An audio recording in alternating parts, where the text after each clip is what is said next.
Welcome back. Tradition Keepers, Black Storytellers of Western New York has been a cherished part of the community since 1995. And here with more details are Sharon, Barbara, and Denise. Thanks so much for coming in today, ladies. Oh, thanks for inviting us. Of course. I'd like you to start off by giving us the background about the inception of Tradition Keepers and what the significance is to our community. Well, Tradition Keepers started, the organization started in 1995, and it was a result of Karima Amin and I going to an annual storytelling festival in 1985 that was held in Washington, D.C.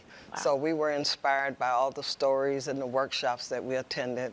And by 1995, we had co-founded a group here in Buffalo, Tradition Keepers, Black Storytellers of Western New York. Okay. Tell us a little bit more about some of these stories that you're able to share and cherish.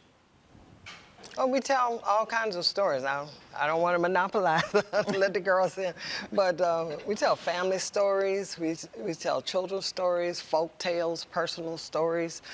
We can dance a story, we can sing a story, we can rap a story and play instruments with the story. So we cover all genres of storytelling. Okay, well, you mentioned the festival that you went to in the 80s, and now you guys are bringing it to Western New York for the first time, so tell us a little bit about it. It's called the NABS Convention, the National Association of Black Storytellers, because Black storytellers can be found throughout the USA. Okay. But there is a time when we gather together and we all tell stories together. We share what we know and we learn from each other. And that convention is coming to Buffalo for the first time, and we're very excited about it. It'll be held at the Embassy Suite, 200 Delaware, downtown Buffalo. And about 300 storytellers from around the country, African American descent, will be coming to Buffalo to share stories and to learn more about storytelling and how to better their game. So. And obviously this festival is the first time you guys are doing it here in Western New York, but you do a lot of events, and you were telling me about it before the interview. You've done pretty much anything and anywhere, right? Yes. Exactly. I think we work with all ages, so from preschoolers to seniors, we're able to do stories. And as Barbara mentioned, one of our signature things is Get on the Bus, which is a Juneteenth activity where we take a mystery tour of places in the city of Buffalo, and when you get there, you will hear storytellers and something about the place where you probably passed for 100 days and 100 times and never knew what was there.